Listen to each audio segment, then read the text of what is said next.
பிரைஸ்லா. இன்று நாம் தியானத்துக்காக எடுத்துக்கொள்கிற வேத பகுதி எசேக்கியேல் 33:24. எசேக்கியேல் 33:24. எசேக்கியேல் 33ஆம் அதிகாரம் 24ஆம் வசனம். மனுபுத்திரனே, இஸ்ரவேல் தேசத்தின் பாழான இடங்களிலுள்ள குடிகள் ஆபிரகாம் ஒருவனாயிருந்து தேசத்தை சுதந்தரித்து கொண்டான்.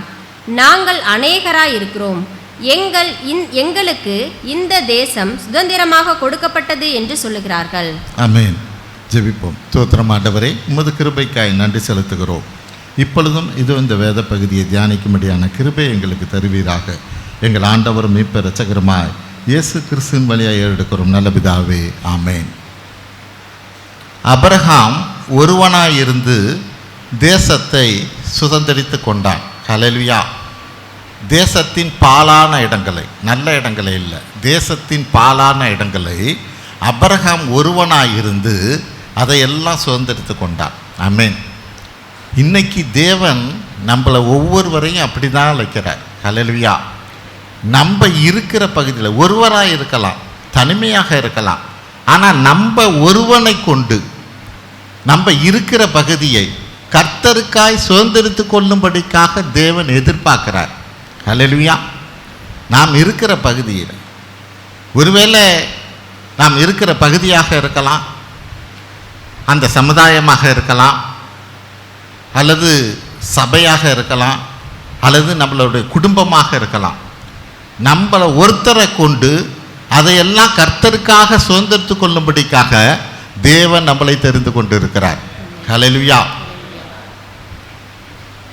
நமக்கு அதாவது ஒரு முறை சிந்தனையில் நம்ம எழுதுகிற போது இதை எழுதியிருந்தோம். தேவனுக்கு முழுமையாக கீழ்ப்படுகிற ஒருவனை கொண்டு எவ்வளவு இந்த பூமியிலே செய்ய முடியும் என்பதை உலகம் இன்னும் காணவில்லை. சொல்கிறது இப்போ புரியுதா? திரும்ப நான் சொல்லட்டுமா? தேவனுக்கு முழுமையாக ஒருத்தன் கீழ்ப்படுகிறான்னா அப்படிப்பட்டவனை கொண்டு இந்த உலகத்தில் எவ்வளோ பெரிய காரியங்களை செய்ய முடியும் தேவனாலங்கிறத இந்த உலகம் இன்னும் காணலை அப்படிங்கிறது. அப்படின்னா என்ன அர்த்தம்? தேவனுக்குள்ள அந்த அளவுக்கு தன்னை கீழ்ப்படுத்துகிற ஒருத்தனை இன்னும் தேவன் தேடிக்கிட்டே இருக்கிறார்னு அர்த்தம். ஹல்லேலூயா. இந்த உலகம் எவ்வளோ பெரிய காரியத்தை ஒருத்தனை கொண்டு தேவன் செய்ய முடியுங்கிறத இன்னும் அந்த உலகம் பார்க்கவே இல்லை. ஏன்னா தேவனுக்காக அந்த அளவுக்கு தன்னை கீழ்ப்படுத்துகிற ஒரு ஆள் இன்னும் கிடைக்கல. ஹல்லேலூயா. அப்போ அன்னைக்கு ஆபிரகாம் ஒருவனாக இருந்து தேசத்தை சுதந்திரித்து கொண்டான்கிற காரியத்தை பார்க்குறோம். ஆமென். சீகேன் பாலுங்கிறவர் அவர் இந்தியாவுக்கு வருகிற போது வெளிநாட்டிலேருந்து மிஷினரியாக வருகிறார். ஆமென். தரங்கம்பாடியில், தமிழ்நாட்டில் தரங்கம்பாடியில் வந்து இறங்குறார். ஹல்லேலூயா. அவர் கொண்டு வந்த அந்த பிரிண்டிங் மிஷின் தான் முதலாக புதிய ஏற்பாடை பிரிண்ட் ஆகுது. முதலாக புதிய ஏற்பாடுங்கிறது மட்டும் இல்லை, இந்த இந்திய தேசத்திலே ஒரு பிரிண்ட் ஆகிற ஒரு புக்காக இருக்கிறதுனா அந்த புதிய ஏற்பாடு அந்த சீகேன் பாலாகில் தான். ஹல்லேலூயா. அது மட்டும் இல்லை, அவரால் பல இந்திய மொழிகளில் வேதங்கள் வந்து மொழிபெயர்க்கப்படுகிறது அந்த ஒருத்தரால். ஹல்லேலூயா. அந்த ஒரே ஒரு சீகேன் பால்னால தேவன் செய்த காரியம் பெரிய காரியம். ஆமென். அதே போல் அந்த ஐடாஸ் கேடர் தெரியுங்களா? வேலூரில் அந்த சிஎம்சி பெரிய ஹாஸ்பிட்டல், நீங்கள் சுற்றி நடந்து கூட வர முடியாது, அவ்வளோ பெரிய ஹாஸ்பிட்டல் இன்றைக்கி இருக்குது. ஒரு நாளைக்கு அவுட் பேஷண்ட் ஒரு நாளைக்கு என்ட்ரி ஆகிறது 9,000 பேர். எவ்வளோ பேர்? அவுட் பேஷண்ட் ஒரு நாள் வந்து என்ட்ரி போடுறது அங்கே 9,000 பேர். யாருனால? இந்த ஒரே ஒரு ஐடாஸ் கேடருங்கிற ஒரு லேடி. ஆமென். ஒரு பெண்ணினால். ஆமென். அதே போல் இங்கே திருநெல்வேலி பக்கம் எமி கார்மேல். ஹல்லேலூயா. 1951. ஆமென். பெண்களுக்காகவே ஆமென் முழு மூர்ச்சியாக அவர்கள் ஊழியம் செய்கிறார்கள். அந்த இடத்துல இன்னமும் பெண்களோட படிப்புக்கான அந்த காலேஜ் இருக்குது, எல்லா காரியங்களும் இருக்குது. இவங்கெல்லாம் யாரு? எல்லாம் ஒருத்தரை கொண்டு, ஆமென், ஒரே ஒரு ஆளை கொண்டு தேவன் பெரிய காரியங்களை செய்ய வல்லவராக இருக்கிறார். ஹல்லேலூயா. இன்னைக்கு அப்படிப்பட்ட ஆட்களை தான் தேவன் உங்களை கொண்டு, நம்ம கொண்டு, ஹல்லேலூயா, ஒரு அசைவ நான் இருக்கிற இடத்துலையாவது செய்ய முடியுதா கர்த்தருக்காக? ஆமென். கர்த்தருக்காக நான் இருக்கிற இடத்துலையாவது ஒரு அசைவை உண்டாக்க முடியுதா? ஒரு ஆசீர்வாதத்தை தேவனுக்காக நான் நிற்க முடியுதா? ஆமென். எபிரேயர் 12:1 பார்ப்போம். எபிரேயர் 12:1. எபிரேயர் 12ஆம் அதிகாரம் 1ஆம் வசனம். ஆகையால் மேகம் போன்ற இத்தனை திரளான சாட்சிகள் நம்மை சூழ்ந்து கொண்டிருக்க, பாரமான யாவற்றையும் நம்மை சுற்றி நெருக்கி நிற்கிற பாவத்தையும் தள்ளிவிட்டு, விசுவாசத்தை துவக்குகிறவரும் முடிக்கிறவருமாயிருக்கிற இயேசுவை நோக்கி நமக்கு நியமித்திருக்கிற ஓட்டத்தில் பொறுமையோடே ஓடக்கடவோம். ஆமென்.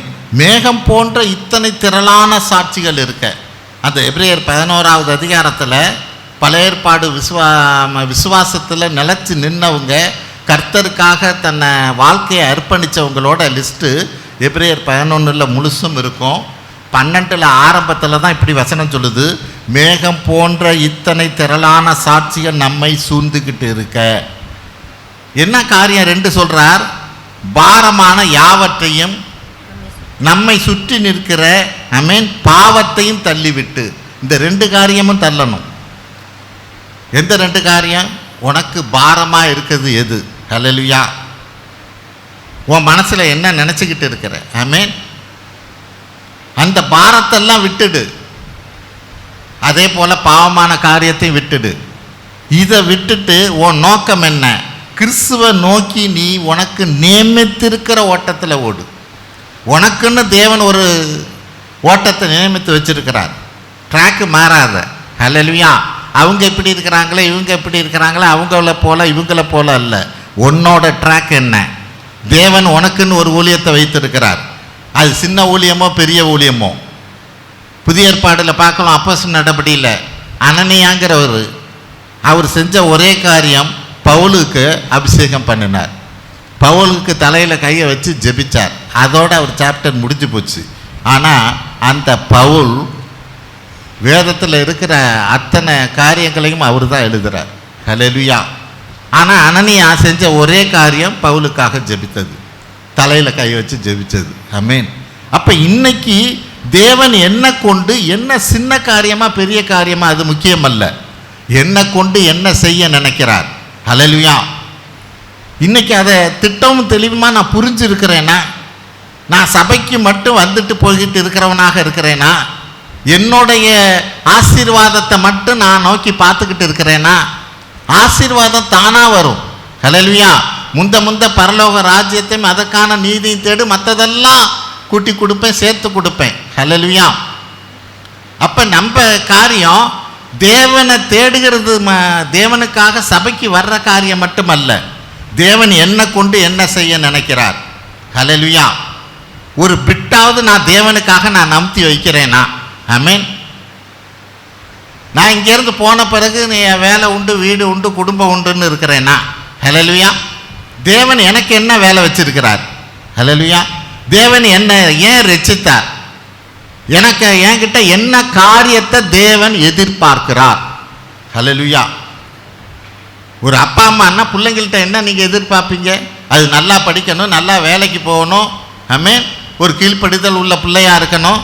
நீ அப்பா அம்மாவாகிய நீங்கள் உங்கள் பிள்ளைங்க இப்படி இருக்கணும்னு நீங்கள் நினைக்கிறீங்கல்ல, தேவன் உங்களை குறித்து என்ன நினைப்பார்? ஹல்லேலூயா. உங்களை குறித்து அவருக்கான ஒரு நினைப்பு இருக்குமே, அது என்னன்னு உங்களுக்கு தெரியுமா? ஹல்லேலூயா. இன்னைக்கு நான் அதை செய்கிறவனாக இருக்கணும். தேவன் அதற்காக தான் என்னை நியமித்து இருக்கிறார். ஒரு தனி மனிதனாக எனக்கு நியமித்திருக்கிற ஓட்டத்தில் எனக்கு ஓடுறதுக்கு தெரியணும், தைரியம் வேணும். அதுக்கு தான் பாரமான அனைத்தையும் விட்டு விட்டு, பாவத்தை விட்டு விட்டு. ஹல்லேலூயா. ஒரு குரூப்பாக இருக்கலாம். நம்ம இப்போ செக்கினாவே நடத்துகிறோம், ஒரு குரூப்பாக தான் நடத்துகிறோம், எல்லாரும் சேர்ந்து தான் நடத்துகிறோம், அதில் ஒன்றும் தப்பு இல்லை. ஆனால் அதில் ஒரு பார்ட் என்னோட இது என்ன, எனக்கு தனிப்பட்ட முறையில் தேவன் என்ன வச்சிருக்கிறார். ஹல்லேலூயா. அதுக்கு என்னுடைய பாரம் என்னை பிடிச்சி இழுக்குதா, அல்லது என்னுடைய பாவம் என்னை குறித்து பின்னாடி இழுக்குதா?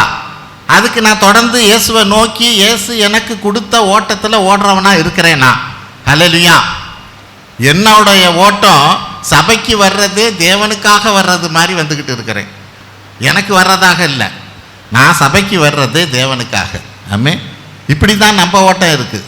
ஹல்லேலூயா. தேவன் எனக்காக என்ன வைத்திருக்கிறாருங்கிறத பார்த்து நான் ஓடுகிறவனாக இல்லை. ஆமே, இந்த சமுதாயத்தில் நான் நிலச்சி காமிக்கணும். அப்போஸ் நடபடி 17:6 பாருங்க. அப்போஸ்தலர்களை குறித்து என்ன சொல்லுது பாருங்க. அப்போஸ் நடபடி 17:6. அப்போஸ்தலர் நடபடிகள் 17ஆம் அதிகாரம் 6ஆம் வசனம்.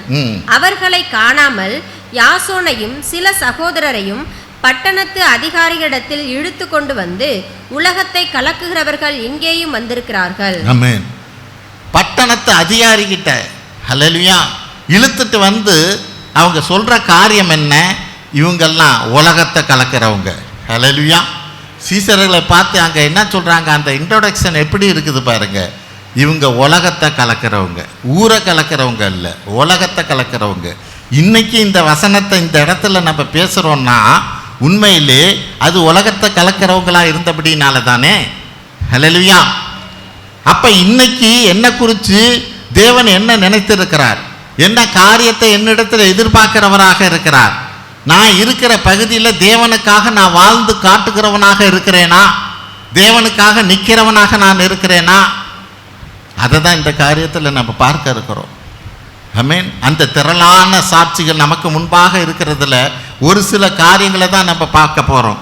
முதலாவது காரியம், நோவாவை போல நீதிமானாக நான் வாழ்ந்து காட்டணும். ஆமென். ஆதியாகமம் 6:9 பாருங்க. ஆதியாகமம் 6:9.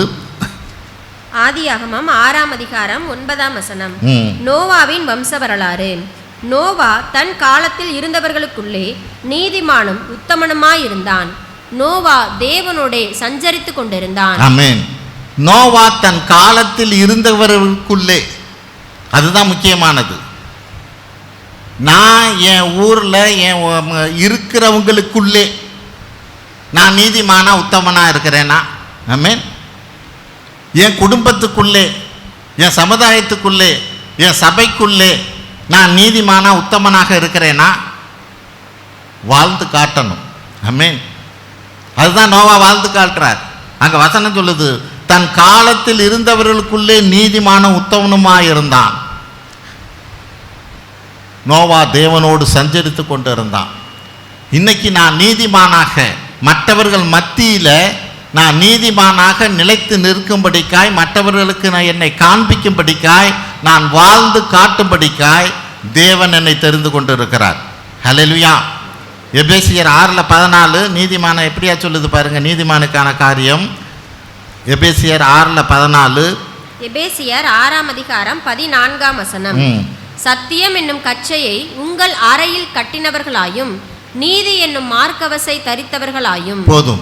நீதினா எப்படி? நீதி என்னும் மார்க்கவசத்தை தரித்தவர்களாக. அப்படின்னா என்ன அர்த்தம்? என்னை பார்த்து ஒருத்தனும் குத்தம் சொல்ல முடியாது. நான் நெஞ்ச நிமித்தி நிற்பேன். ஹல்லேலூயா. நான் ஆண்டவருக்கு எனக்குள்ள இருக்கிறார், ஆண்டவராய் இயேசு கிறிஸ்து எனக்குள்ள இருக்கிறார். ஆமென். என்றபடியாய் அங்க வசனம் சொல்லுது, நீதி என்னும் மார்க்கவசத்தை தரித்தவனாக. ஹல்லேலூயா. நான் மற்றவங்களுக்கெல்லாம் சாட்சியா இருக்கும்படிக்காக தேவன் என்னை அழைத்து இருக்கிறார். இன்னும் ரோமர் 4:3 படிங்க. ரோமர் 4:3 வேத வாக்கியம் என்ன சொல்லுகிறது? ஆபிரகாம் தேவனை விசுவாசித்தான், அது அவனுக்கு நீதியாக எண்ணப்பட்டது என்று சொல்லுகிறது. இதுதான் ரோமர் 4:3. ஆமென். வேத வாக்கியம் என்ன சொல்லுது? ஆபிரகாம் தேவனை விசுவாசித்தான், அது அவனுக்கு நீதியாக எண்ணப்பட்டது. அப்ப நான் நீதிமானாக இந்த பூமிக்கு, நான் இருக்கிற பகுதிக்கு நான் நீதிமானாக நின்று காமிக்கணும்னா நான் என்ன பண்ணணும்? ஆபிரகாமை போல தேவனை விசுவாசிக்கிற போது அது எனக்கு நீதியாக எண்ணப்படும். இன்னும் என்ன சொல்லலாம்? நான் எல்லாவற்றிலும் எல்லா காரியத்துக்காகவும் இயேசுவை நான் நம்புகிறவனாக இருக்கணும். அதுதான் என் தேவனுக்கு முன்பாக நான் நீதிமானாக இருக்கிற காரியம். ஆமென். நீங்கள் உள்ளார்ந்தமாக அதை யோசித்து பார்த்தீங்கன்னா தெரியும். எல்லாவற்றிலும் எல்லாவற்றுக்காகவும் நான் இயேசுவையே நான் விசுவாசிக்கிறவனாக நம்புகிறவனாக இருந்தால் தேவனுடைய பார்வையிலே நான் நீதிமான். அதுதான் அங்கே ஆபிரகாமை குறித்து சொல்லப்படுது. அப்போ நான் எப்படி இருக்கிறேன்? ஆமென். என்னுடைய விசுவாசம் எங்கே இருக்குது? ஹல்லேலூயா. நான் மற்றவர்களை நோக்கி இருக்கிறேனா? ஆமென். அங்கே என்ன நடந்தது, இங்கே என்ன நடந்தது, இப்படி ஆகுமோ அப்படி ஆகுமோ? ஹல்லேலூயா. நான் இன்னைக்கு கர்த்தரையே விசுவாசிக்கிறவனாக நான் நம்புகிறவனாக இருந்தா, ஆண்டவராக இயேசு கிறிஸ்துவையே நான் விசுவாசிக்கிறவனாக இருந்தா, அதுதான் தேவனுடைய பார்வையில் நீதியாக எண்ணப்படும். அப்ப அந்த நீதியானது வேதம் சொல்லுகிறபடியாய் தன் காலத்திலே, அப்படின்னா என்ன அர்த்தம்? தன் காலத்தில் இருந்தவர்களுக்குள்ளே நீதிமான். அப்படின்னா இப்ப இருக்கிற என் காலத்திலே என்ன சுத்தி நடக்கிற அக்கிரமங்கள் அநியாயங்கள் எல்லாம் இருக்கிற நாட்களிலே என் காலத்திலேயே, ஆமென், இப்படிப்பட்ட சூழ்நிலை இருக்கிற காலத்திலேயே நான் கர்த்தரை பற்றி கொண்டு இருக்கிறவனாக நான் நீதிமானாக இருக்கும்படிக்காய், ஆமென். இதுக்கு ஒரே வழி என்ன? தேவனோடு சஞ்சரிக்கணும். அங்கே வசனம் தொடர்ந்து அதுதான் சொல்லுது, அவன் தேவனோடு சஞ்சரிக்கிறவனாக இருந்தான். ஆமென். இன்னும் தேவனோடு சஞ்சரிக்கிற காரியத்தில் அதே ஆதியாகம 6:22 வசனத்தை பாருங்க. ஆதியாகம 6:22 என்ன சொல்லுது? நோவா அப்படியே செய்தான், தேவன் தனக்கு கட்டளையிட்டபடியெல்லாம் அவன் செய்து முடித்தான். ஆமென். தேவன் தனக்கு கட்டளையிட்டபடியெல்லாம் செய்தான். அதுதான் இன்னைக்கு தேவை. தேவன் நமக்கு என்னென்ன காரியத்தில் வேதத்தில் சொல்லப்பட்டு இருக்குதோ அந்த காரியத்தை எல்லாம் தானே நான் செய்கிறவனாக இருக்கணும். அதுதான் தேவனுடைய பார்வையில் நான் நீதிமானாக நிற்கிற காரியம். நான் இருக்கிற பகுதியில் நீதிமானாக மற்றவர்களுக்கு காண்பிக்கும்படிக்காய் நான் நிலைச்சு நிற்கிற காரியமாக இருக்கிறது. ரெண்டாவது காரியம், மோசேயை போல தடைகளை உடைத்து காமிக்கணும். ஆமென். எப்படிப்பட்ட தடைகள் வந்தாலும் தானே தேவன் என்ன நான் வாழ்ந்து காட்டணுங்கிறத பற்றி பேசுகிறேன். என் பகுதியில், நான் இருக்கிற பகுதியில் தேவன் என்னை தெரிந்து கொண்டதுக்கு காரணம் என்ன? நான் கிறிஸ்துவுக்காக வாழ்ந்து காட்டணும். ஆமென். அப்போ வாழ்ந்து காட்டணுங்கிற காரியத்தில் யாத்திராகமம் 14:13 பாருங்க, மோசே என்ன செய்கிறார்னு. யாத்திராகமம் 14:13. யாத்திராகமம் 14ஆம் அதிகாரம் 13ஆம் வசனம். அப்பொழுது மோசே ஜனங்களை நோக்கி, பயப்படாதிருங்கள், நீங்கள் நின்று கொண்டு இன்றைக்கு கர்த்தர் உங்களுக்கு செய்யும் ரட்சிப்பை பாருங்கள். இன்றைக்கு நீங்கள் காண்கிற எகிப்தியரை இனி என்றைக்கும் காண மாட்டீர்கள். ஹல்லேலூயா. மோசே இஸ்ரேல் மக்களை வழிநடத்தி வருகிறார். பின்னாடி பார்வோன் சேனை, முன்னாடி வந்து செங்கடல் இருக்குது. ஹல்லேலூயா. இப்போ மக்கள் எல்லாம் கூக்குரலிடுறாங்க. அந்த நேரத்தில் மோசே என்ன பண்ணுறார்? இருக்கிற அந்த தடையை எடுத்து காண்பிக்கிறார் கர்த்தரை கொண்டு. ஆமென். இன்னைக்கு ஆண்டவன் எது உன் கோலை நீட்டுங்கிறார். ஆமென். கோலை நீட்டு ரெண்டா பிரியுங்கிறார். இன்னைக்கு நமக்கு கோலாக தேவன் கொடுத்திருக்கிறது தேவனுடைய வார்த்தையாக இருக்கிறது. தேவனுடைய வார்த்தையை வைத்து, தேவனுடைய வாக்கு தத்தத்தை வைத்து இதோ நம்மோடு கூட இருக்கிறவர்களுக்கு, ஆமென், வசனம் அப்படிதான் மோசே தடைகளை உடைத்து காண்பிக்கிறான். ஆமென். இன்னைக்கு தடைகளை உடைத்து காண்பிக்கிறவர்களாம் இருக்கிறானா? எனக்கு முன்னாடி பிரச்சனைகள் வரலாம், நெருக்கங்கள் வரலாம். ஆமென். இரும்பு தாழ்பால்களை உடைப்பாய் என்று வேதம் சொல்லுகிறது. வெண்கல கதவுகளை திறப்பாய் என்று வேதம் சொல்லுகிறது. எதை வச்சு? எந்த கீயை வச்சு? ஆமென். தேவனுடைய வார்த்தையை வைத்து. ஹல்லேலூயா. தேவன் எனக்கு என்ன சொல்லுகிறாரோ அந்த காரியத்தை செய்வதின் வழியாக தடைகளை உடைத்து நான் காண்பிக்கிறவனாக, தேவன் என்னை, நான் இருக்கிற பகுதியில் தேவன் என்னை தெரிந்து கொண்டது தடைகளை உடைக்கும்படிக்காய், மற்றவர்களுக்கு முன்பாக. ஆமென். கர்த்தர் என்னோடு இருக்கிறார் என்றபடியாய் தடைகளை உடைத்து காண்பிக்கும்படிக்காக தேவன் என்னை தெரிந்து கொண்டு இருக்கிறார். ஆமென். தேவன் என்னை தெரிந்து கொண்டு இருக்கிறார். ஏசாயா 6:8 படிப்போம். ஏசாயா 6:8.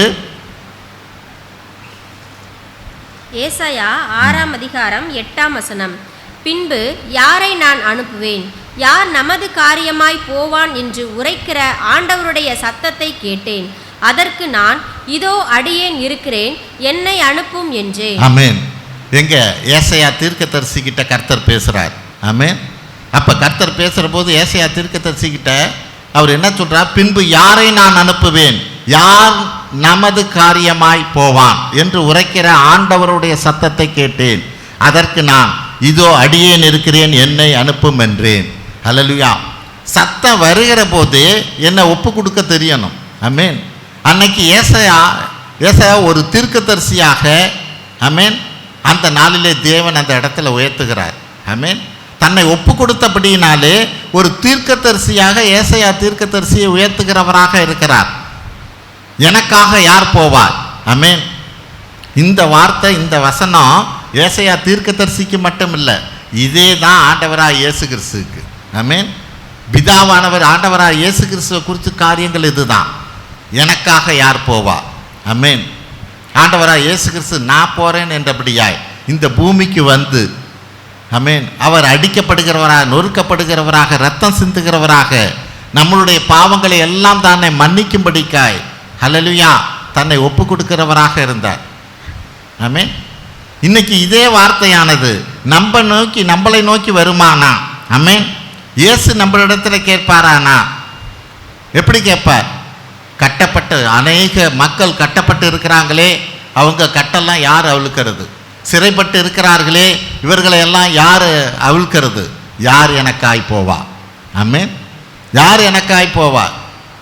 இதோ இந்த காரியத்தில் தேவனுக்காக நான் என்ன காரியத்தை செய்கிறவனாக இருக்கிறேன். ஆமென்.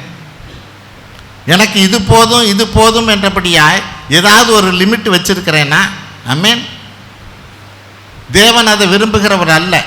ஹல்லேலூயா. ஏசாயா 60:1-2 வசனங்கள் என்ன சொல்லுது பாருங்க. ஏசாயா 60:1-2. எழும்பி பிரகாசி, உன் ஒளி வந்தது, கர்த்தருடைய மகிமை உன்மேல் உதித்தது. இதோ இருள் பூமியையும் காரிருள் ஜனங்களையும் மூடும், ஆனாலும் உன்மேல் கர்த்தர் உதிப்பார், அவருடைய மகிமை உன்மேல் காணப்படும். ஆமென். எழும்பி பிரகாசி, உன் ஒளி வந்தது, கர்த்தருடைய மகிமை உன்மேல் உதித்தது. இதோ இருள் பூமியையும், ஆமென், காரிருள் ஜனங்களையும் மூடும். இது அந்த நாட்கள் தான். அந்த நாட்களுக்குள்ளாக நம்ம வந்திருக்கிறோம். ஆனாலும் உன்மேல் கர்த்தர் உதிப்பார். இன்னைக்கு கர்த்தர் என் மேலே உதித்திருக்கிறாரா? கர்த்தருடைய வெளிச்சம் என் மேலே இருக்குதா? ஆமென். நான் இருளில் இருக்கிற மக்களை எல்லாம் விடுதலை ஆக்கும்படிக்கான காரியத்தை என்ன நான் செய்கிறவனாக இருக்கிறேன்? ஆமென். கர்த்தர் எனக்கு ஏன் இந்த வெளிச்சத்தை கொடுத்தார்? ஏன் எனக்கு இந்த அபிஷேகத்தை கொடுத்தார்? ஹல்லேலூயா. அங்கே வசனம் என்ன சொல்லுது? மார்க் 4:21 பாருங்க. மார்க் 4:21. மார்க் 4:21. பின்பு அவர் அவர்களை நோக்கி, விளக்கை தண்டின் மேல் வைக்கிறதற்கே அன்றி மரக்காலின் கீழாகிலும் கட்டிலின் கீழாகிலும் வைக்கிறதற்கு கொண்டு வருவார்களா?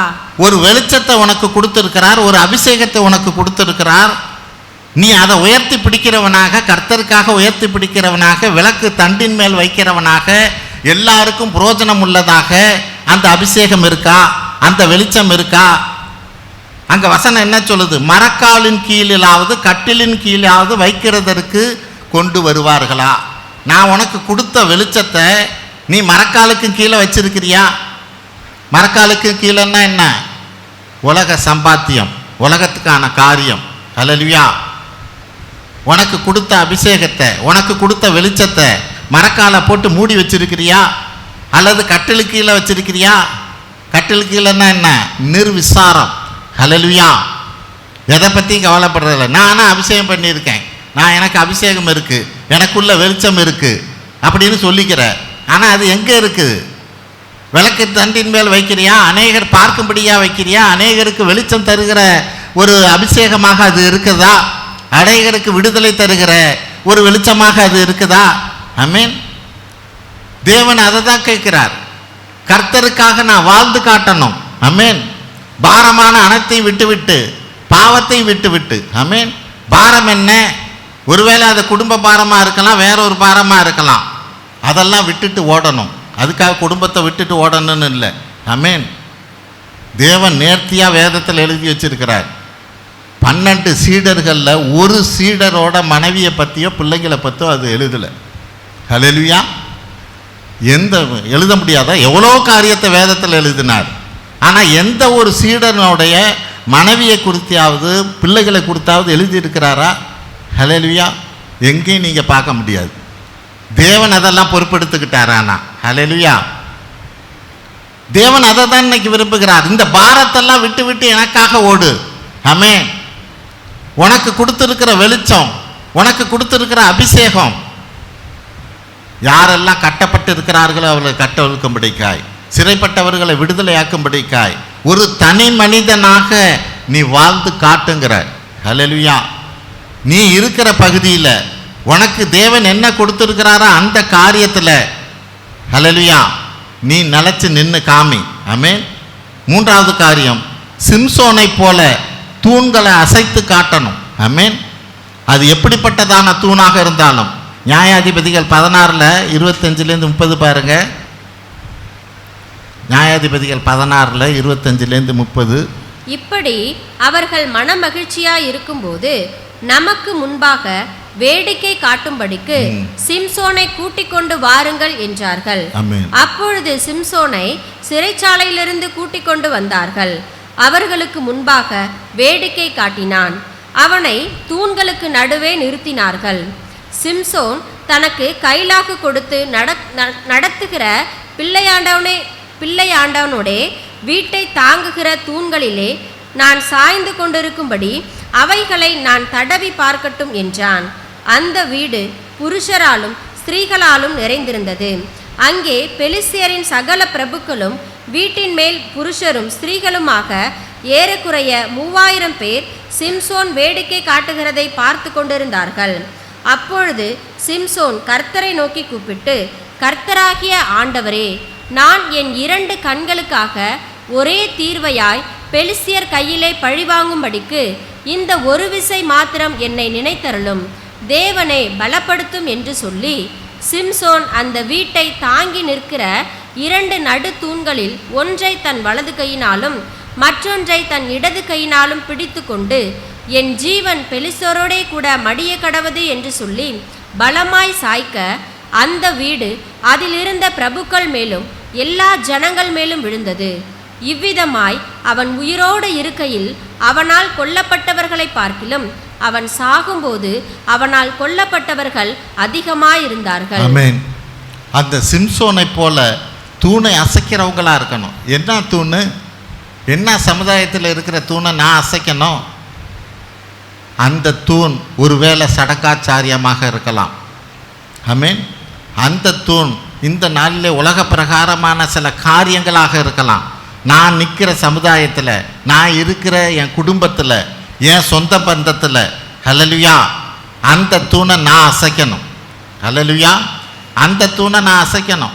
நான் இதை செய்ய மாட்டேன், இந்த காரியத்தில் கர்த்தருக்காக நான் நிற்பேன் என்றபடியாய் அந்த தூணை நீ அசைக்கும்படிக்காக தேவன் உன்னை அழைத்திருக்கிறார். நீ அதோட ஒத்து போகும்படிக்காக அல்ல. ஆமென். அங்கே இருக்கிற அநேகர் அதை பார்க்கும்படிக்காக. அது ஏன்னா ஒரு பாரம்பரிய தூண், பல வருடங்களாக கட்டப்பட்ட ஒரு தூண். ஆனாலும் இன்னைக்கு நான் அதை அசைக்க முடியும். தேவன் என்னை அதற்காகவே அழைத்திருக்கிறார். ஹல்லேலூயா. தேவன் என்னை அதற்காகவே அழைத்திருக்கிறார். அந்த தூணை நான் அசைக்கிறவனா இருக்கிறேனா, இல்லை அவங்களோட ஒத்து போகிறவனா இருக்கிறேனா? ஆமென். தேவன் எதற்காக என்னை அழைத்திருக்கிறாரோ அதை நான் செய்கிறவனாக இருக்கணுமே. ஆமென். இன்னைக்கு அப்படிப்பட்ட தைரியத்தோடு அங்கே பேதுரு பாருங்க, அப்போஸ்தலர் நடபடி 2:40-41.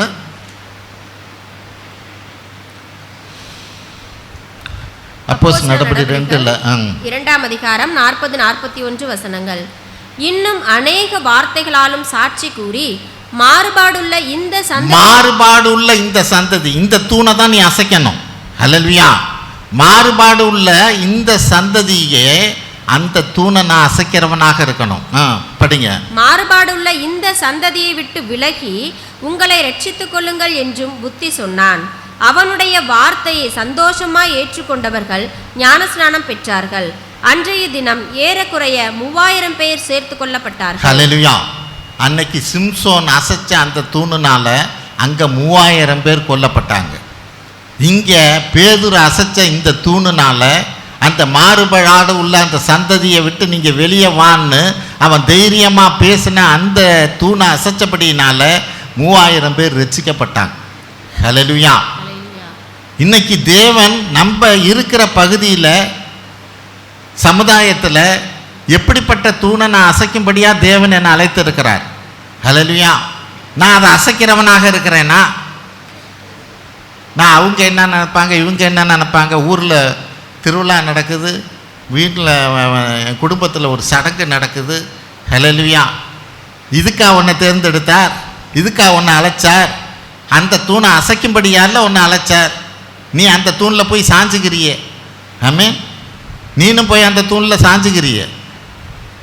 தேவன் அதுக்காக உன்னை அழைக்கலையே. ஹல்லேலூயா. நீ வாழ்ந்து காட்டணுமே. கர்த்தருக்காக இந்த ஒரு சின்ன காரியத்தில் கூட உன்னால் வாழ்ந்து காட்ட முடியலன்னா உன்னை கொண்டு எப்படி அவர் பெரிய காரியத்தை செய்ய முடியும்? கொஞ்சத்தில் உண்மை உள்ளவனை அநேகத்தில் அதிபதி ஆக்குவேங்கிறாரு. கொடுக்குற ஒரு சின்ன டெஸ்ட்டில் நீ பாஸ் பண்ணாதானே அதுக்கு அடுத்தது பெரிய டெஸ்ட்டை கொடுக்க முடியும். ஆமென். நான் வாழ்ந்து காட்டணுமே. தேவன் அதற்காகவே என்னை அழைத்து இருக்கிறார். ஹல்லேலூயா. 4வது காரியம், தாவீதை போல எதிரியை வீழ்த்தி காட்டணும். 1 சாமுவேல் 17:24 பாருங்க. 1 சாமுவேல் 17:24. 1 சாமுவேல் 17ஆம் அதிகாரம் 24ஆம் வசனம். இஸ்ரவேல் எல்லாரும் அந்த மனுஷனை காணும்போது மிகவும் பயப்பட்டு அவன் முகத்துக்கு விலகி ஓடி போவார்கள். இஸ்ரவேல் எல்லாரும், படையில் இருக்கிறவங்க எல்லாரும், இந்த கோலியாத்து ஒருத்தன் வந்து அங்கே சத்தம் போட்டான்னா அத்தனை பேருமே வேதம் என்ன சொல்லுகிறது, அவர்கள் எவ்வளோ இஸ்ரவேல் எல்லாரும் அந்த மனுஷரை காணும்போது மிகவும் பயப்பட்டு அவன் முகத்துக்கு விலகி ஓடுவார்கள். ஹல்லேலூயா. அப்படிப்பட்ட கோலியாத். ஆமென். ஆனால் அந்த கோலியாத்துக்கு முன்னாடி சிறுவனாக இருக்கிற தாவீது எதிர்த்து நிற்கிறான். ஹல்லேலூயா. தனியாக எதிர்த்து நிற்கிறான். ஆமென். இன்னைக்கு நம்மளை அப்படித்தான் தேவன் அழைத்திருக்கிறார். நிற்னா தானே நம்மளை கொண்டு செயல்பட முடியும். அவருக்கு தேவை யாராவது ஒருத்தர் எனக்காக யார் போவா. ஹல்லேலூயா. நீ போனா போதும், மற்றதை நான் பார்த்துக்குவேங்கிறார். ஹல்லேலூயா. நான் நிற்கிறதுக்கே நான் பயந்துக்கிட்டு இருக்கிறேனே. ஆமென். ஆண்டவருக்காக நான் ஓடுவதற்கே நான் பயந்துக்கிட்டு இருக்கிறேனே. 1 சாமுவேல் அதே 47வது வசனம் படிங்க. 47. கர்த்தர் பட்டயத்தினாலும் ஈட்டியினாலும் ரட்சிக்கிறவர் அல்ல என்று இந்த ஜனக்கூட்டமெல்லாம் அறிந்து கொள்ளும். யுத்தம் கர்த்தருடையது, அவர் உங்களை எங்கள் கையில் ஒப்பு கொடுப்பார் என்றார். ஆமென். எப்படி தாவீது வாழ்ந்து காட்டினார், எப்படி அவர் செயல்படுத்தி காமிக்கிறார் அங்க பாருங்க. கர்த்தர் பட்டயத்தினாலும் ஈட்டினாலும் ரட்சிக்கிறவர் அல்ல என்று இங்கே இருக்கிற ஜனக்கூட்டம் எல்லாம் அறியும்படியாய். ஹல்லேலூயா. இதுதான் தனிச்சு நிற்கிற காரியம். ஹல்லேலூயா. ஒரே ஒருத்தரோட ஆக்ஷன்னால அந்த ஊரே தெரிஞ்சுக்கணும். ஆமென். நம்மளை சுற்றி இருக்கிற அத்தனை பேருமே தெரிஞ்சுக்கணும். கர்த்தர் பட்டயத்தினாலோ ஈட்டியினாலோ ரட்சிக்கிறவர் அல்ல என்று இந்த ஜனக்கூட்டமெல்லாம் அறிந்து கொள்ளும். யுத்தம் கர்த்தருடையது. ஹல்லேலூயா. யுத்தம் கர்த்தருடைய, அவர் எனக்காக யுத்தம் பண்ணுவார். ஆமென். ஆனால் நிற்கணுமே. நான் வாழ்ந்து காட்டுவேன் என்றபடியாய், கர்த்தருக்காக நான் வாழ்ந்து காட்டுவேன் என்றபடியாய் நீ நின்னாதானே உன்னை கொண்டு அவர் செய்ய முடியும். ஹல்லேலூயா.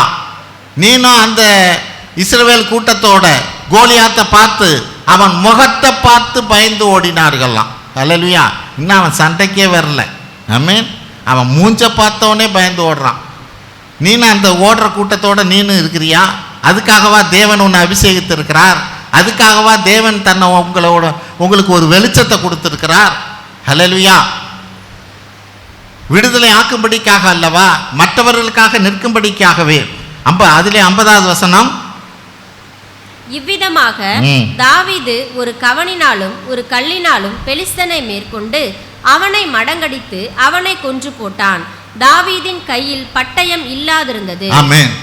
இவ்விதமாக தாவீது ஒரு கவணினாலும் ஒரு கல்லினாலும். ஆமென். இது ஏன் ஒருன்னு சொல்லுது? உன்கிட்ட இருக்கிறது ஒரு சின்னதாக இருந்தாலும் நீ மனசு வந்து நீ அதை தேவனுக்கு ஒப்பு கொடுக்கிறவனாக இருப்பாயானா, நீ அதற்கு உன்னை ஒப்பு கொடுக்கிறவனா இருப்பாயானா, அந்த சின்னதை வச்சே தேவன் பெரிய காரியத்தை செய்ய முடியும். ஹல்லேலூயா. அதை தான் அங்கே செஞ்சு காமிக்கிறார். 5 அப்பத்தை அந்த சின்ன பையன், ஆமென், அவ்வளோ பேருக்கு 5000 பேர் 5 அப்பத்தை அந்த சின்ன பையன் அவன் கொடுத்தபடினால, மனம் வந்து கொடுத்தபடினால 5000 பேர் சாப்பிட்டாங்க. ஹல்லேலூயா. இன்னைக்கு அதுதான் தேவன் நம்மள்ட்ட எதிர்பார்க்க. உன்கிட்ட கொஞ்சம் இருக்குன்னு நினைக்காத. கிதியோனை பார்த்து அதுதான் சொல்றார். ஆமென். உனக்கு இருக்கிற இந்த பலத்தோட போ. ஹல்லேலூயா. என்கிட்ட பலம் இல்லையே, என் குடும்பத்திலே, என் சமுதாயத்திலே நான் வந்து சின்ன குடும்பம், நான் என்ன பண்ணுறது? உன்கிட்ட இருக்கிற அந்த கொஞ்சம் பலத்தோட போ. ஹல்லேலூயா. நீ போ, மற்றது நான் பார்த்துக்குவேன். ஆமென். அங்கே ஒன்றுமே நடக்கலை. வெறும் சட்டியை வச்சு, பானையை வச்சு, நெருப்பை வச்சு எல்லா பயிலும் ஓடி போயிட்டான். அங்கே சண்டையே நடக்கலை. ஹல்லேலூயா. போய் நிற்கணுமே. தேவன் அதை தான் இன்னைக்கு எதிர்பார்க்கிறார். உன்னை கொண்டு தேவன் செய்ய காரியங்கள் பெரிய காரியமாக இருக்கும் என்று வேதம் சொல்லுகிறது. அந்த பெரிய காரியத்துக்கு எனக்காக யார் போவான்னு கேட்கிறார். ஆமென். எனக்காக யார் வாழ்ந்து காட்டுவார்? நம்ம கேட்குறோம், நல்லா இருக்குது, உக்காந்து இருக்கிறோம். இந்த இடத்த விட்டு போனால் என் வாழ்க்கை எப்படி இருக்குது? சமுதாயத்தில் நான் அசைக்கிறவனாக இருக்கிறேனா? உலகத்தை கலக்கிறவனாக தேவன் என் பகுதியில் என்னை ஏற்படுத்தியிருக்கிறாருன்னு நான் புரிஞ்சிருக்கிறேனா? அதை செயல்படுத்துகிறேனா? வெளியில் போனோன்னு ஒரு புகை போகிற மாதிரி உலகத்துக்குள்ளே அப்படியே நான் கரைஞ்சி போயிடுறேன். ஆமென். ஒரு புகை எப்படி வெளியில் போனால் அப்படியே கரைஞ்சி போய் ஒன்றும் இல்லாமல் போகுதோ, அது மாதிரி என் வாழ்க்கை எனக்கு அப்படியே ஒன்றும் இல்லாமல் போயிடுது. ஹல்லேலூயா. உலகத்தோடு அப்படியே கரைஞ்சி போயிடுது. நம்மை கொண்டு தேவன் சாதிக்க நினைக்கிறாரே, எனக்காக நீ வாழ்ந்து காட்டணும்னு கேட்கிறாரே. ஆமென். ஆபிரகாம் ஒருவனை கொண்டு ஒரு தேசத்தையே உண்டாக்கினார்னு வேதம் சொல்லுகிறது. அந்த ஆபிரகாம் அன்னைக்கு கீழ்ப்படித, உன் தேசத்தை விட்டு, இனத்தை விட்டு, வீட்டை விட்டு வெளியே வா அப்படிங்கிற அந்த ஒரு வார்த்தை அவனை கொண்டு ஒரு தேசத்தை கட்டினா. இன்ன வரையும் அந்த இஸ்ரவேல் தேசம் இருக்கு. ஹல்லேலூயா. இன்ன வரையிலும் இஸ்ரவேல் தேசம் சாட்சியாக நிற்கிறது. அன்னைக்கு அந்த ஆபிரகாம் தேவனுடைய அழைப்பை கேட்டு வீட்டை விட்டு, நாட்டை விட்டு, இனத்தை விட்டு வெளியே வந்ததுக்கு. ஹல்லேலூயா. இன்னைக்கு நீ என்ன பண்ற? ஹல்லேலூயா. அன்னைக்கு பெருசாக அவனுக்கு அபிஷேகம் இருந்ததுன்னு சொல்ல முடியாது. தேவனுடைய வார்த்தை கிடைச்சது தான். நான் இன்னைக்கு அபிஷேகம் பெற்றிருக்கிறேங்கிற, எனக்கு ஒரு வெளிச்சத்தை தேவன் கொடுத்துருக்கிறாருங்கிற, இதை எங்கே மரக்கால போட்டு மூடி வைக்கிறியா? கட்டிலுக்கு அடியில் போட்டு மறைச்சி வைக்கிறியா? எங்கே இருக்கு அபிஷேகம்? ஆமென். எங்கே இருக்கு? ஹல்லேலூயா. தேவன் நம்மை கொண்டு செய்ய இருக்கிறாரே. அவர் அதை லூக்கா 10:19 படிப்போம். லூக்கா 10:19. லூக்கா 10ஆம் அதிகாரம் 19ஆம் வசனம். ஆமென். இதோ சர்ப்பங்களையும் தேள்களையும் மிதிக்கவும் சத்துருவினுடைய சகல வல்லமையை மேற்கொள்ளவும் உங்களுக்கு அதிகாரம் கொடுக்கிறேன், ஒன்றும் உங்களை சேதப்படுத்த மாட்டாது. கர்த்தர் நமக்கு இந்த அதிகாரத்தை கொடுத்திருக்கிறார். ஹல்லேலூயா. அந்த வசனத்தை அதிகாரம் கொடுக்கிறேன், அதை தான் நம்ம புரிஞ்சுக்கணும். சர்ப்பங்களையும் தேள்களையும் மிதிக்கும் சத்தினுடைய சகல வல்லமையை மேற்கொள்ளவும் உங்களுக்கு அதிகாரம் கொடுக்கிறேன். ஹல்லேலூயா. சில காரியங்களை நீங்கள் நல்லா புரிஞ்சுக்கணும். ஆமென். கடந்த நாட்கள் இந்த செக்கினா ஆரம்பிக்கிற நாளில் என்னாச்சு, அந்த ஜென்ஸ் ரூமை சுத்தம் பண்ணுறப்போ பிரதர்லாம் போய் அந்த இதெல்லாம் அடிச்சுக்கிட்டு இருந்தார். சாம் போய் என்ன பண்ணால் அங்கே ஓடுனவன் அந்த ஜன்னல் மூளை இருக்குது பாருங்கள், அந்த இரும்பு தான், அதில் ஓடுனவன் அதில் இடிச்சிட்டான். அப்பா திட்டுவாரன்னு ஒன்றும் இல்லைங்கிறான். ஆனால் ரத்தமாக கொட்டுது அவன் தலையில். பிரதரு தொடக்கிறார். அப்போ ஆண்டவர்கிட்ட நான் ஜெபிச்சேன், ஆண்டவரே இன்னும் இந்த செக்கினா வர்ற போது இன்னும் என்னென்ன காரியமும் என்றபடியா ஆண்டவர்கிட்ட ஜெபிக்கிற போது ஆண்டவர் சொல்கிறாரு, நீங்கள் சாத்தானுடைய தலையை மிதிக்கிறப்ப அவன் குதிங்கால கடிக்கத்தான் செய்வான். ஆமென். இதில் யாருக்கு அடி வாங்க ரெடியாக இருக்கா? யாருக்கு அடி வாங்க ரெடியாக இருக்கா? ஆமென். எனக்காக யார் போவாங்கிறாரு? ஆமென். தேவனுக்காக, ஆமென், அவருடைய காரியத்தை செய்கிற போது நான் எந்தவித பாதிப்பும் இல்லாமல் சொகுசா ஒரு காரியத்தை செய்யணும்னு நினச்சா முடியவே முடியாது. பல பாடுகள் உண்டு, பிரச்சனைகள் உண்டு, நெருக்கங்கள் உண்டு. ஹல்லேலூயா. பல நெருக்கங்கள் உண்டு. ஆனாலும் தேவன் நம்மோடு கூட இருக்கிறார். நமக்கு அதிகாரத்தை கொடுத்திருக்கிறார். சர்ப்பங்களையும் தேள்களையும் மிதிக்கும்படியான அதிகாரத்தை கொடுத்திருக்கிறார். அது ஒருவேளை நம்ம காலை சீண்டலாம், அதனால பாதிப்பு வரலாம். ஹல்லேலூயா. ஆனால் தேவன் நம்மோடு கூட இருக்கிறார். தேவன் நமக்கு அந்த வேலையை கொடுத்திருக்கிறார். நான் நிலைச்சு நிற்கிறவனாக இருக்கணும். ஆமென். எவ்வளோ பாடுகள். ஹல்லேலூயா. முன்னாடி கூட ஒரு வசனம் இருக்குது, நான் அடுத்த முறை பார்த்தேன்னா அதை தேடி வைக்கிறேன் தேவனுக்கு. ஆனால் ஒரு முறை தேவனுக்கு சித்தமான வரணும். நல்ல வசனம் அது.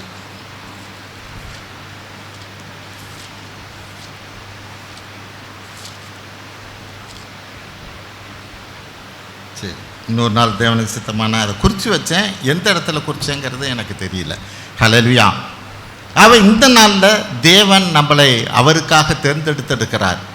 அவருடைய காரியத்தை செய்யும்படிக்காய். ஆமென். 5வது காரியம், யோசேப்பை போல ஒரு தலைவனாக உயர்த்து காட்டணும். தேவனுக்காக யோசேப்பை போல ஒரு தலைவனாக, நான் இருக்கிற பகுதியில் ஒரு தலைவனாக உயர்த்தும்படிக்காக தேவன் என்னை தெரிந்து கொண்டிருக்கிறார். ஆமென். ஆதியாகமம் 41 40 43 வரையிலும் படிங்க. ஆதியாகமம் 41 40 43 வரையிலும். நீ என் அரண்மனைக்கு அதிகாரியாய் இருப்பாய், உன் வாக்கின்படியே என் ஜனங்கள் எல்லாரும் அடங்கி நடக்க கடவர்கள். சிங்காசனத்தில் மாத்திரம் உன்னிலும் நான் பெரியவனாய் இருப்பேன் என்றான். பின்னும் பார்வோன் யோசேப்பை நோக்கி, பார், எகிப்து தேசம் முழுமைக்கும் உன்னை அதிகாரியாக்கினேன் என்று சொல்லி, பார்வோன் தன் கையில் போடப்பட்டிருந்த தன் முத்திரை மோதிரத்தை கழற்றி அதை யோசேப்பின் கையிலே போட்டு மெல்லிய வஸ்திரங்களை அவனுக்கு உடுத்தி பொன் சரபணியை அவன் கழுத்திலே தரித்து தன்னுடைய 2ஆம் ரதத்தின் மேல் அவனை ஏற்றி தெண்டனிட்டு பணியுங்கள் என்று அவனுக்கு முன்பாக கூறுவித்து எகிப்து தேசம் முழுமைக்கும் அவனை அதிகாரியாக்கினான். ஆமென். கர்த்தர் யோசேப்பை உயர்த்துகிறவராக இருக்கிறார். ஹல்லேலூயா. எகிப்துக்கே ஒரு பிரைம் மினிஸ்டராக. ஆமென். அவனுக்கு அதிகாரங்கிற மோதிரம் கொடுக்கப்படுகிறது. எல்லா காரியம், நீ உன்னை எதிர்த்து ஒருத்தனும் கையையோ காலையோ ஆட்டக்கூடாதுங்கிறார். ஹல்லேலூயா. நான் சீட்டில் மட்டும்தான் உட்காந்துருப்பேன். யாரு? தேவன். நீ செயல்படணும். ஹல்லேலூயா. அவர் தேவன் சீட்டில் மட்டும் உட்காந்துருப்பார். உன்னை கொண்டு அவர் பெரிய காரியங்களை செய்யும்படிக்காய். ஹல்லேலூயா. உனக்கு எதிராக ஒருத்தனும் கையையோ காலையோ ஆட்ட முடியாது. ஆமென். தேவன் ஒரு தலைவனாக உயர்த்தும்படிக்காக தேவன் உன்னை தெரிந்து கொண்டு இருக்கிறாரே. ஹல்லேலூயா. நான் அப்படி வாழ்ந்து காட்டுகிறவனாக இருக்கிறானே. ஆனால் இந்த உயர்வு உடனே வராது. ஹல்லேலூயா. இந்த பெரிதான உயர்வு உடனே வராது. சகோதரர்களாக சட்டையெல்லாம் கிழிக்கப்பட்டு குழியில் தூக்கி போட்டு ஜெயிலில் போய், ஹல்லேலூயா, செய்யாத குற்றத்திற்கு செய்தவனாக. ஆமென். இதையெல்லாம் கடந்து வருகிற போது தான் தேவன் அவனை தலைவனாக உயர்த்துகிறார். ஹல்லேலூயா. நான் என்னைக்கு ஆண்டவரை ஏற்றுக்கொண்டேனோ, என்னைக்கு நான் அபிஷேகம் பெற்றுக்கொண்டேனோ, அன்னைக்கே நான் தலைவனாகணும்னு நினைச்சின்னா நீ அது நடக்காது. தாவீதை அபிஷேகம் பண்ண பிறகு 18 வருஷங்கள் சவுலுக்காக பயந்து ஓடுகிறவனாக இருக்கிறான். உயிருக்கு பயந்து. எங்க? தாவீது அபிஷேகம் பண்ணப்பட்ட பிறகு 18 வருஷம் சவுலுக்கிட்ட தன்னோட உயிரை காப்பாற்றிக்கிறதுக்காக காடு மேடெல்லாம் ஓடிக்கிட்டே இருக்கிறான். அதுக்கப்புறம் தான் ஒரு ராஜாவாக உயர்த்தப்படுகிறான். இன்னைக்கு நீ அபிஷேகம் பெற்ற பிறகு நீ ஒரு பெரிய காரியத்தை செய்யணும், அப்படி இருக்கணும், இப்படி இருக்கணும், எனக்குள்ள தேவன் இருக்கா, என்னை அபிஷேகித்திருக்கிறார். ஹல்லேலூயா. நீ படப்போற பாடுகளை குறித்து எல்லளவும் கவலைப்படாதன்னு வேதம் சொல்லுகிறது. ஹல்லேலூயா. பாடுகளுக்கு என்ன ஒப்பு கொடுக்கிறவனா இருக்கணும். தேவனுடைய பலத்த கரங்களுக்குள் அடங்கியிருங்கள், ஏற்ற காலத்தில் உயர்த்துவார். ஆமென். அந்த பலத்த கரங்களுக்குள் அடங்கி இருக்கிறது தான் நமக்கு மிக மிக முக்கியமானது. எப்போ உயர்த்துவாருங்கிறது அவருக்கு தெரியும், அப்போ உயர்த்துவார். ஹல்லேலூயா. நீ அபிஷேகத்தை பெற்றிருக்கலாம், ஒரு வெளிச்சத்தை பெற்றிருக்கலாம், ஆனாலும் இன்னைக்கு கர்த்தருக்கு அடங்கி நீ ஓடு. ஹல்லேலூயா. தேவன் உயர்த்துகிற காரியம் இருக்கிறது. ஆமென். நிச்சயமாக தேவனுக்காய் நான் ஒரு தலைவனாக எல்லாருக்கும் முன்பாக நிமிர்ந்து நிற்கும்படிக்காய், அநேகரை போஷிக்கும்படிக்காய். ஹல்லேலூயா. அந்த யோசேப்பு தலைவனாக இருந்தபடினால தான் அந்த எகிப்தில் பஞ்சங்கள் வருகிற போது ஒருத்தருமே பஞ்சத்தை பார்க்காதபடிக்காய் அத்தனை பேரையும் போஷிக்க முடிஞ்சது. ஆமென். இன்னைக்கு தேவன் அதற்காக தான் நம்மளை தேர்ந்தெடுத்திருக்கிறார். ஹல்லேலூயா. அப்பனா என்ன வேதம் சொல்லுது? நான் வாழ்ந்து காட்டணும், நான் வாழ்ந்து காட்டணும். குழியில் தூக்கி போட்டாலும் வாழ்ந்து காட்டணும், ஜெயிலில் இருந்தாலும் வாழ்ந்து காட்டணும். ஹல்லேலூயா. கர்த்தருக்காக நான் நின்று காட்டணும். ஹல்லேலூயா. அப்பதான் கர்த்தர் என்னை உயர்த்த முடியும். கர்த்தர் ஒரு எல்லாமே ட்ரைனிங். ஹல்லேலூயா. சில ட்ரைனிங்கை நமக்கு எடுத்துக்கொள்ளும்படிக்காய், கற்றுக்கொள்ளும்படிக்காய் பல பாதைகளில் தேவன் நம்மளை நடத்தி கொண்டு இருக்கிறவராக இருக்கிறார். ஹல்லேலூயா. 6வது காரியம், எலியாவை போல உலகுக்கு கர்த்தரே தேவன் என்று காட்டுங்கள். ஆமென். நான் எலியாவை போல நான் நிற்கணும், நான் நின்று காமிக்கணும். உலகத்துக்கு கர்த்தர் தான் தேவன்னு நான் நின்று காமிக்கணும். ஹல்லேலூயா. 1 ராஜாக்கள் 18 22 24.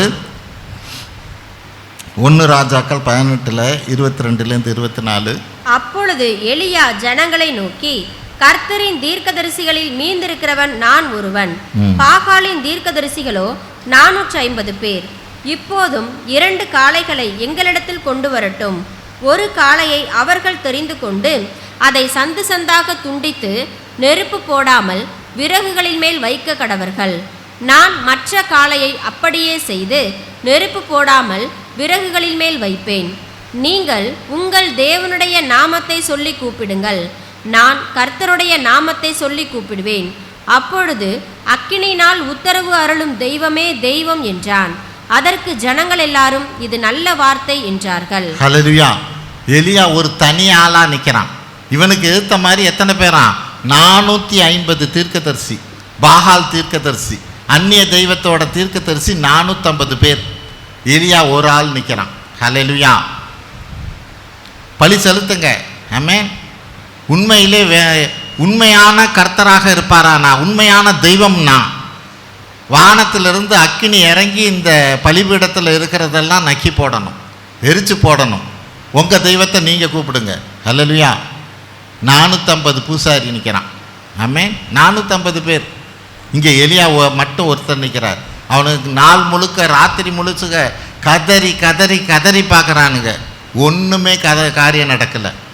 ஆனால் எலியா ஒரு ஆள் கர்த்தரே தேவன் என்றபடியாய், ஹல்லேலூயா, இப்பொழுது மனதிறங்கும் என்றபடியாய் அவன் கூப்பிடுகிற போது அடுத்த செகண்ட் வானத்திலிருந்து அக்கினி இறங்கி வந்து அந்த பலியை முற்றிலுமாய் நக்கி போட்டது என்று வேதம் சொல்லுகிறது.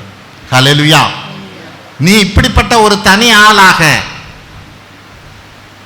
ஒரு மந்திரவாதிக்கே நான் பயந்துக்கிட்டு நடுக்கிக்கிட்டு இருக்கிறேன், இங்கே 450 பேர்னா என்ன பண்ணுறது? ஹல்லேலூயா. அப்படி இல்லையே, தேவன் உன்னோடு கூட இருக்கிறார்.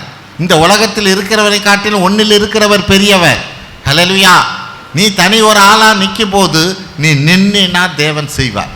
ஆமென். நிற்கிறதுக்கு தான் ஆள் தேடுறார். ஹல்லேலூயா. அங்கே வசனம் சொல்லுது, அதே இதில் 38 39 படிங்க. அப்பொழுது கர்த்தரிடத்திலிருந்து அக்கினி இறங்கி அந்த சர்வாங்க தகன பலியையும் விறகுகளையும் கற்களையும் மண்ணையும் பட்சித்து வாய்க்காலில் இருந்த தண்ணீரையும் நக்கி போட்டது. ஜனங்கள் எல்லாரும் இதை கண்டபோது முகம் குப்புற விழுந்து கர்த்தரே தெய்வம், கர்த்தரே தெய்வம் என்றார்கள். ஆமென். ஜனங்கள் எல்லாரும் தானே இதை கண்டபோது கர்த்தரே தேவன், கர்த்தரே தேவன் என்றபடியாய் நீ சொல்லவே வேண்டியதில்லை, நீ சொல்ல வேண்டியதில்லை, அவங்க எல்லாம் சொல்ல ஆரம்பிச்சிட்டாங்க, கர்த்தர் தான் தேவன் என்றபடியாய். ஹல்லேலூயா. அப்ப தேவன் நம்மளை நிற்கும்படிக்காக அழைக்கிறார். ஆமென். அந்த 450 பேருக்கு இவன் பயந்து இருந்தானா, பயந்து ஓடி போயிட்டு இருந்தானா, இது என்னால் முடியாதுன்னு சொல்லி இருந்தானா, அங்கே கர்த்தரே தேவன் என்றபடியாய் அங்கே இருக்கிறவங்க எல்லாம் அறிந்து கொள்ளும்படியான ஒரு காரியத்தை தேவனால் செய்ய முடியாது. ஆமென். அங்கே இருந்த அந்த எலியா ஒருத்தன் தனியாக நின்னாலும், ஆமென், அவன் தைரியமாக நின்னபடினால அவனை கொண்டு தேவன் பெரிய காரியத்தை செய்கிறார். ஹல்லேலூயா. இன்னைக்கு அப்படி நிற்கும்படிக்காக தான், அப்படி வாழ்ந்து காட்டும்படிக்காக தான் தேவன் நம்மளை அழைத்திருக்கிறார். ஆமென். தேவன் அதற்காக தான் நம்மளை அழைத்திருக்கிறார். அப்போஸ்தலர் நடபடி 3:6 பாருங்க. அப்போஸ்தலர் நடபடி 3:6. அப்போஸ்தலர் நடபடிகள் 3ஆம் அதிகாரம் 6ஆம் வசனம். அப்பொழுது பேதுரு, வெள்ளியும் பொன்னும் என்னிடத்தில் இல்லை, என்னிடத்தில் உள்ளதை உனக்கு தருகிறேன், நசரேயனாகிய இயேசு கிறிஸ்துவின் நாமத்தினாலே நீ எழுந்து நட என்று சொல்லி. ஆமென். பிறவி முடவனாக இருக்கிறான். ஆமென். அங்கே ஆலயத்துக்கு முன்பாக இருந்து பிச்சை கேட்கும்படியாக வந்து உக்காந்தவன். ஆமென். பேதுருக்கிட்டையும் கேட்குறான். அப்போ பேதுரு சொல்கிறார், என்கிட்ட காசு இல்லை, வெள்ளியோ பொண்ணோ என்கிட்ட இல்லை, என்கிட்ட இருக்கிறத உனக்கு தரேன், இயேசுவின் நாமத்தினால எழுந்து நடங்கிறாரு. அடுத்த செகண்ட் அவன் எழுந்து நடக்கிறான். ஹல்லேலூயா. அதை பேதுரு என்ன சொல்கிறாரு பாருங்க, 4:10 படிங்க. அதுக்கு என்ன சொல்கிறாரு பாருங்க, அப்போஸ்தலர் நடபடி 4:10. உங்களால் சிலுவையில் அறையப்பட்டவரும் தேவனால் மரித்தோரிலிருந்து எழுப்பப்பட்டவருமாயிருக்கிற நசரேயனாகிய இயேசு கிறிஸ்துவின் நாமத்தினாலேயே இவன் உங்களுக்கு முன்பாக சொஸ்தமாய் நிற்கிறான் என்று உங்கள் எல்லாருக்கும் இஸ்ரவேல் ஜனங்கள் எல்லாருக்கும் தெரிந்திருக்க கடவுது. ஆமென். இங்கே இருக்கிற உங்க எல்லாருக்கும், இஸ்ரவேல் ஜனங்கள் எல்லாருக்கும் ஒன்று தெரிஞ்சிருக்கணும். என்ன தெரிஞ்சிருக்கணும்? நீங்கள் யாரை சிலுவையில் அரைஞ்சிங்களோ, ஹல்லேலூயா, அவருடைய நாமத்தினால தான் இவன் நடக்கிறாங்கிறத நீங்கள் எல்லாம் தெரிஞ்சுக்கங்கிறார். ஹல்லேலூயா. அவர் ஒன்றுமில்லை, சாதாரண ஆள் என்றபடியா நினச்சி நீங்கள் சிலுவையில் அரைஞ்சிங்க. ஆனால் அவருடைய நாமத்தை சொல்லி தான் இன்னைக்கு இவனை எழுப்பியிருக்கேன், பிறவி முடவனை அப்படிங்கிறார். ஹல்லேலூயா. அப்படியா இந்த நாளில் தேவன் நம்மளை கொண்டு செய்ய இருக்கிற காரியத்தை அதை கொண்டு மக்கள் எல்லாம் அறிந்து கொள்ளும்படிக்காய், எல்லாரும் புரிந்து கொள்ளும்படிக்காய், கர்த்தரே தேவன் என்றபடியாய் நம்மை சுற்றி இருக்கிறவர்கள் புரிந்து கொள்ளும்படிக்காய் தேவன் நம்மளை வாழ்ந்து காட்டும்படிக்காய் அழைத்திருக்கிறார். ஹல்லேலூயா. அவருக்காய் நிற்கும்படிக்காக தேவன் அழைத்திருக்கிறார். கடைசியாக தானியேலை போல தவறாமல் ஜெபித்து காட்டணும். தானியேல் 6:7 படிப்போம். 7, 8, 9 வரிசையாக ஒவ்வொன்றாகவே படிப்போம். தானியேல் 6:7. எவனாகிலும் 30 நாள் வரையில் ராஜாவாகிய உம்மை தவிர எந்த தேவனையானாலும் மனுஷனையானாலும் நோக்கி யாதொரு காரியத்தை குறித்து விண்ணப்பம் பண்ணினால் அவன் சிங்கங்களின் கெபியிலே போடப்பட ராஜா கட்டளை பிறப்பித்து உறுதியான தாக்கீது செய்ய வேண்டும் என்று ராஜ்யத்தினுடைய எல்லா பிரதானிகளும் தேசாதிபதிகளும் பிரபுக்களும் மந்திரிமார்களும் தலைவர்களும் ஆலோசனை பண்ணி கொண்டிருக்கிறார்கள். ஆமென். ராஜா கிட்ட தான் எந்த விண்ணப்பமும் பண்ணணும். ராஜா கிட்ட பண்ணாமல் வேற எங்கே பண்ணினாலும் ஆமென் அந்த சிங்க கெபியில் போடணும். அதுக்கு அங்கே வசனம் சொல்லுது பாருங்க, அவங்க எல்லாம் தீர்மானம் என்ன பண்ணுறானுங்க, எல்லாம் போட்டு இது உறுதியான தாக்கீதாக இருக்கணும். அப்படின்னா என்ன, கொஞ்சம் கேது ஒருவேளை தானியேல்னு பரவாயில்ல அவனை விட்டுடுன்னு சொல்லிடக்கூடாது. ராஜா உறுதியான தாக்கீதாக இருக்கணும். அது யாராக இருந்தாலும் சரி அவங்கள சிங்க கெபியில் தான் போடணும். அதுக்கு தான் அங்கே வார்த்தை சொல்லுது, ஆலோசனை பண்ணி உறுதியான தாக்கீதாக இருக்கணும். அடுத்தது, ஆதலால் இப்போதும் ராஜாவே மேதியருக்கும் பெர்ஷியருக்கும் இருக்கிற மாறாத பிரமாணத்தின்படியே அந்த தாக்கீது மாற்றப்படாதபடி நீர் அதை கட்டளையிட்டு அதற்கு கையெழுத்து வைக்க வேண்டும் என்றார்கள். அந்த கட்டளையை நீங்கள் என்ன பண்ணணும், அந்த சட்டத்தை எந்த காரியத்தை கொண்டும் மாற்றக்கூடாது. ஆமென். எப்படியெல்லாம் பேசுகிறானுங்க பாருங்க. ஏன்னா இங்கிட்டு நெருக்கி அங்கிட்டு நெருக்கி எப்படியாவது நெருக்கி தாவீதை பிடிக்கணும். ஹல்லேலூயா. அதுக்கு என்னென்ன காரியத்தை சொல்லணுமோ எல்லாத்தையும் சொல்கிறாங்க. அடுத்தது 9. அப்படியே ராஜாவாகிய தரியு அந்த கட்டளை பத்திரத்துக்கு கையெழுத்து வைத்தான். தானியேலோ வென்றால் அந்த பத்திரத்துக்கு கையெழுத்து வைக்கப்பட்டதென்று அறிந்த போதிலும் தன் வீட்டுக்குள்ளே போய் தன் மேல் அறையிலே எருசலேமுக்கு நேராக பலகணிகள் திறந்திருக்க அங்கே தான் முன் செய்து வந்தபடியே தினம் 3 வேளையும் தன் தேவனுக்கு முன்பாக முழங்கார்படியிட்டு ஜெபம் பண்ணி ஸ்தோத்திரம் செலுத்தினார். ஆமென். இந்த சட்டம் வந்துருச்சு. யாருமே வேற எந்த தெய்வத்தையும் கும்பிடக்கூடாதுன்னு சட்டமே போட்டுட்டான். ராஜா போட்டிருக்காரு சட்டம். இந்த சட்டத்தை மீறுறவங்கள சிங்க கெபியில் போடணும். அந்த மாறாத சட்டமாக இது இருக்கணும் என்றபடியாக சட்டம்லாம் போட்டாச்சு. இந்த சட்டம் தெரிந்த பிறகும் இதுதான் முக்கியமானது. இந்த சட்டம் பத்திரத்து கையெழுத்து வைக்கப்பட்டதென்று அறிந்த போதிலும் ஹல்லேலூயா எப்போதும் போல அவன் ஜெபிக்கிறவனாக இருக்கிறான். இதுக்காக அவன் ஊரில் உள்ளவன்லாம் என்ன பண்ணுறான்னு தெரியுமா, இந்த அதிகாரியெல்லாம் பிளான் பண்ணவன்லாம் இந்த சட்டம் போட்ட பிறகு இவன் என்ன பண்ணுறான்னு இவன் வீட்டை சுற்றி எல்லாம் நிற்கிறானுங்களாம். அடுத்த வசனத்தை பாருங்க. அப்பொழுது அந்த மனுஷர் கூட்டம் கூடி தானியேல் தன் தேவனுக்கு முன்பாக ஜெபம் பண்ணி விண்ணப்பம் செய்கிறதை கண்டார்கள். அந்த மனுஷர் எல்லாம் கூட்டம் கூடி வீட்டை சுத்தி நின்றுக்கிட்டு இவன் இப்ப இந்த சட்டம் போட்டாச்சு, இவன் என்ன பண்றான்னு கூட்டம் கூடி பார்க்கறாங்களாம். பார்க்கிற போது இவன் தானியேல் கதவை மூட்டிக்கிட்டு ஜெபிக்கல, ஜன்னலை திறந்து வச்சுக்கிட்டு ஜெபிக்கிறான். வாங்க பாருங்க வேணா, ஆமென். நீங்கள் வேணா பார்த்துக்கோங்க, நான் இப்படி தான் ஜெபிப்பேன். ஹல்லேலூயா. இந்த சட்டம் இருந்தாலும் நான் ஜெபிப்பேன். ஹல்லேலூயா. அங்கே அப்படி தான் வசனம் சொல்லுது. அந்த ஜன்னலெல்லாம் திறந்து வச்சுக்கிட்டு அவன் ஜெபிச்சான் என்றபடியாய், எல்லாரும் பார்க்கும்படியா. அது மட்டும் இல்லை, அங்கே இருக்கிறவன் எல்லாம் இவன் என்ன தான் பண்ணுவான் அப்படின்னு எல்லாரும் கூட்டம் கூடிக்கிட்டு பார்க்குறானுங்க. வேறு வீட்டிலெல்லாம் போய் நிற்கல, தானியேல் வீட்டில் மட்டும் நிற்கிறான். ஒரு கும்பலே நிற்கிது, இவன் என்ன பண்ண போகிறான் அப்படின்னு. ஆமென். தானியேல் அப்படியே ஜெபிக்கிறார். ஹல்லேலூயா.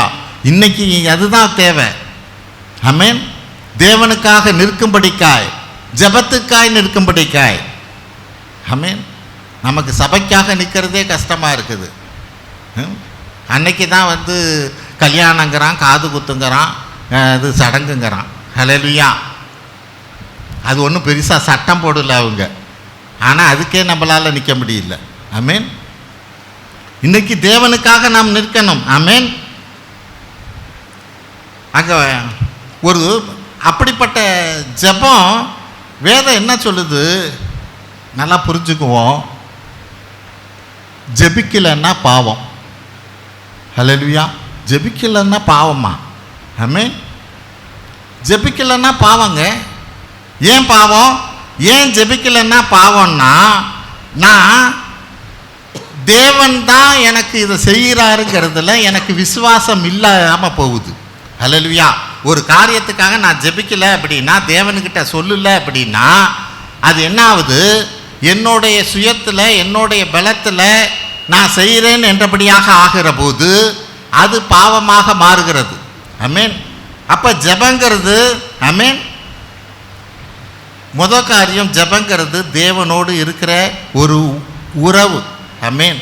தேவனோடு இருக்கிற உறவு. என்ன உறவு? ஆண்டவரே உங்களை நான் நேசிக்கிறேன், ஆண்டவரே உங்களை நான் நம்புகிறேன். ஹல்லேலூயா. ஆண்டவரே நான் உங்களை விசுவாசிக்கிறேன், நீங்கள் தான் எனக்கு எல்லாமே. ஒரு ஜெபன்னா எப்படி? ஒரு ஜெபன்னா அதோட அர்த்தம் என்ன?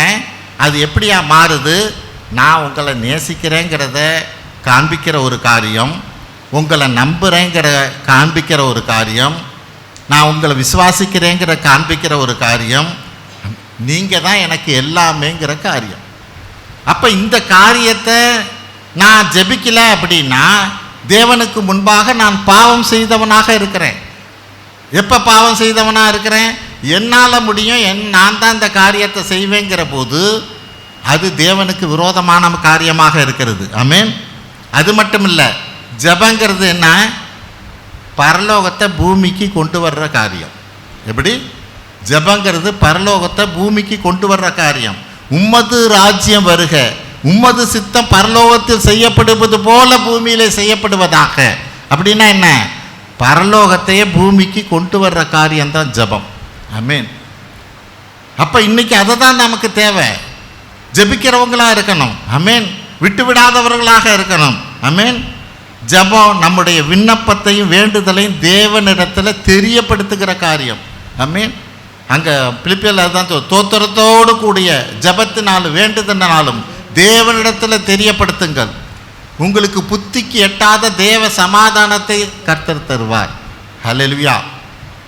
அப்போ இன்னைக்கு எனக்கு தேவை, நான் வாழ்ந்து காட்டுவேங்கிற காரியத்தில் இந்த ஜெபமும் முக்கியம். ஹல்லேலூயா. எந்த அளவுக்கு நான் ஜெபிக்கிறவனாக இருக்கிறேன் குறிக்கப்பட்ட நேரத்தில். ஆமென். இதெல்லாம் ரொம்ப ரொம்ப முக்கியமானது. சில நேரங்களில் நம்மளால் முடியாமல் போகலாம், அதனால் விழுந்து போகக்கூடாது, அதனால் அதை விட்டு விலகிடவே கூடாது. ஒரு நாள் விலகலாம், ஒரு நாள் அந்த டயத்தை விடலாம். ஆனால் குறிக்கப்பட்ட நேரத்தில் அங்கே தானியேல் அப்படி தான், அவனுக்கு குறிக்கப்பட்ட அந்த நேரத்தில் தேவனை நோக்கி ஜெபிக்கிறவனாக இருந்தான். ஹல்லேலூயா. நமக்கு அந்த குறிக்கப்பட்ட நேரம்னு ஒன்று இருக்கணும்.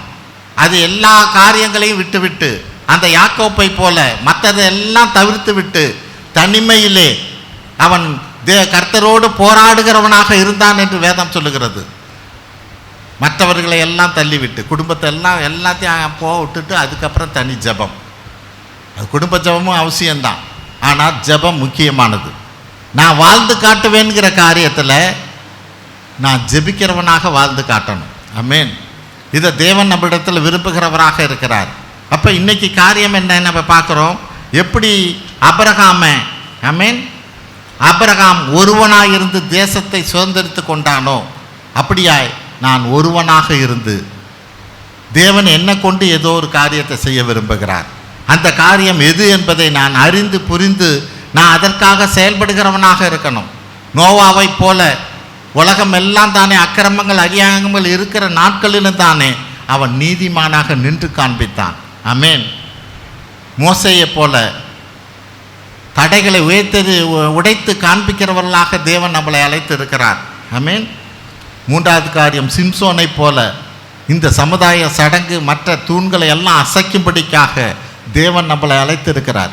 ஆமென். சடங்காச்சாரிய தூண்களை நான் அசைக்கணும், தேவன் அதுக்காகவே அழைத்திருக்கிறார். மீண்டுமாக தான் சொல்கிறேன், அந்த தூணில் போய் சாஞ்சிக்காதீங்க, சொகுசாக சாஞ்சிக்காதீங்க, அதை அசைக்கும்படியாக தேவன் உங்களை அழைச்சிருக்கிறார். ஹல்லேலூயா. தாவீதை போல எதிரியை வீழ்த்து காட்டும்படிக்காய். ஆமென். மற்றவங்க எல்லாம் இஸ்ரவேலெல்லாம் பயந்து ஓடுனாங்க, ஆனால் இவன் ஓடலை. ஆமென். அவன்கிட்ட இருந்த அந்த சின்ன ஆயுதத்தை வச்சு கவங்கல்ல வச்சு எதிரியை வீழ்த்துக்கிறவனாக இருக்கிறான். உன்கிட்ட இருக்கிற அந்த கொஞ்ச பலத்தோட போன் தான் கர்த்தர் உன்னை அழைச்சிருக்கிறார். ஹல்லேலூயா. தேவன் உன்னை கொண்டு பெரிய காரியத்தை செய்ய வல்லவர். யோசேப்பை போல ஒரு தலைவனாக உயர்த்தும்படிக்காக நீ தேவனுக்கிட்ட உன் வாழ்க்கையை ஒப்புக்கொடு. நீ வாழ்ந்து காமி. நெருக்கங்கள் வரலாம், பிரச்சனைகள்லாம், வேதனைகள் வரலாம். ஹல்லேலூயா. ஆனால் ஒரு நாள் தேவன் உன்னை உயர்த்த இருக்கிறார். ஹல்லேலூயா. தேவன் உன்னை உயர்த்த இருக்கிறார். ஆறாவது காரியம், எலியாவை போல உலகம் எல்லாம் தானே கர்த்தரே தேவன் என்றபடியாய் என்னை சுற்றி இருக்கிறவங்கெல்லாம் சொல்லணும். ஆமென். அது எவ்வளோ எதிர்ப்பு வந்தாலும் சரி, 450 பாகால் தீர்க்கதரிசி என்றபடியாய் சொல்லுகிறது. ஒரு பக்கம் எலியா மட்டும் நிற்கிறான். ஆமென். தேவன் அவனை கொண்டு பெரிய காரியத்தை செய்கிறார். அவன் வாழ்ந்து காட்டுகிறவனாக இருக்கிறான். ஏழாவது காரியம், தானியேலை போல தவறாமல் ஜெபித்து காட்டுங்கள். ஆமென். நான் ஜெபிக்கிறவனாக எல்லா சூழ்நிலையிலும் எல்லாவற்றுக்காகவும் நான் ஜெபிக்கிறவனாக இருக்கணும். ஜெபம் தான் ஆதாரமே, அதுதான் ஃபவுண்டேஷனே எல்லா காரியத்துக்கும். ஆமென். நான் ஜெபிக்கிற போது தேவன் பெரிய காரியங்களை நம்மை கொண்டு தேவன் செய்ய முடியும். ஜெபிப்பதில் நான் வாழ்ந்து காட்டணும். ஆமென். எவ்வளோ நேரத்தை ஒதுக்குறேன், எவ்வளோ நேரம் ஜெபிக்கிறேன், எப்படியா ஜெபிக்கிறேன். ஆமென். இது இன்னைக்கு உன் கதவுக்குள்ளே வீட்டை பூட்டிக்கிட்டு வீட்டை சாத்திக்கிட்டு ஜெபின்னு கர்த்தர் சொல்கிறார், இல்லைன்னு சொல்லலை. ஆனால் நீ அந்த ஜெபிக்கிற ஜெபம் நீ வெளியில் வர்ற போது தெரியணும். தேவன் உன்னை கொண்டு செய்கிற காரியத்தை வச்சு தான் அது தெரியும். ஹல்லேலூயா. இது ஜெபிக்கிற ஆள் அப்படிங்கிறத. ஆமென். அப்போ ஜெபிக்கும்படிக்காக நான் கர்த்தரோடு கூட இருக்கிற உறவு நோவாவை போல அவன் தேவனோடு சஞ்சரிக்கிறவனாக இருந்தான் என்றபடியாய் நான் தேவனோடு சஞ்சரிக்கும்படிக்காக தேவன் அழைத்திருக்கிறார். ஹல்லேலூயா. அவை இந்த நாளில் ஒரு தீர்மானத்தோடு போவோம். வர்றோம் சபைக்கு போவோன்னு இல்லை, ஒரு மாற்றம் தேவை. ஹல்லேலூயா. என் வாழ்க்கையில் ஒரு மாற்றம் தேவை. தேவனுக்கும் எனக்கும் இருக்கிற உறவுல ஒரு மாற்றம் தேவை. ஆமென். எப்போதும் வந்துட்டு போகிறது போல வந்துட்டு போகிறதில்ல. மாற்றத்தை எப்படி நான் காண்பிக்க போகிறேன்? ஆமென். ஒருவேளை அந்த மாற்றம் இன்னைக்கு இல்லை, நாளைக்கு எனக்குள்ள அந்த மாற்றம் இன்னைக்கே வரணும். அதுக்கான ரிசல்ட் எப்போ வேணாலும் வரலாம். ஆமென். கர்த்தருடைய பலத்த கரங்களை அடங்கியவர்கள் ஏற்ற காலத்தில் உயர்த்துவார். ஹல்லேலூயா. நான் அதை எதிர்பார்க்கிறவனாக அல்ல, நான் கர்த்தருக்குள்ள கர்த்தர் என்னை தெரிந்து கொண்டு இருக்கிறார், கர்த்தர் என்னை அபிஷேகித்திருக்கிறார். அப்படின்னா கர்த்தர் எனக்கு ஒரு வெளிச்சத்தை கொடுத்துருக்கிறார்னா நான் அதை மரக்காலில் வைக்கும்படிக்காக அல்ல, கட்டிலுக்கு கீழே இப்போ வைக்கும்படிக்காக அல்ல, விளக்கு தண்டின் மேலே உயர்த்தும்படிக்காக தேவன் அழைத்திருக்கிறார். ஆமென். ஜெபிப்போம். ஸ்தோத்திரம் ஆண்டவரே, உமது எல்லையில்லா கிருபைக்காய் நாங்கள் நன்றி செலுத்துகிறோம் அப்பா. இப்பொழுதும் ஆண்டவரே, நீ ஒருவரை கொண்டு பெரிய காரியங்களை செய்ய வல்லவராக இருக்கிறீர். இந்த நாளிலும் ஆண்டவரே, எனக்காய் யார் போவாய், எனக்காய் யார் போவாய் என்றபடியாய் அது எந்த காரியமோ தேவனே, உமது பிள்ளைகளுக்கு எந்த இடத்துல என்ன காரியத்தை வைத்திருக்கிறீரோ அதற்காய் அவர்கள் புறப்படும்படிக்காய், அவருக்கு அதற்காய் தங்களை ஒப்பு கொடுக்கும்படியான கிருபையை தர வேண்டுமாய் ஜெபிக்கிறோம் அப்பா.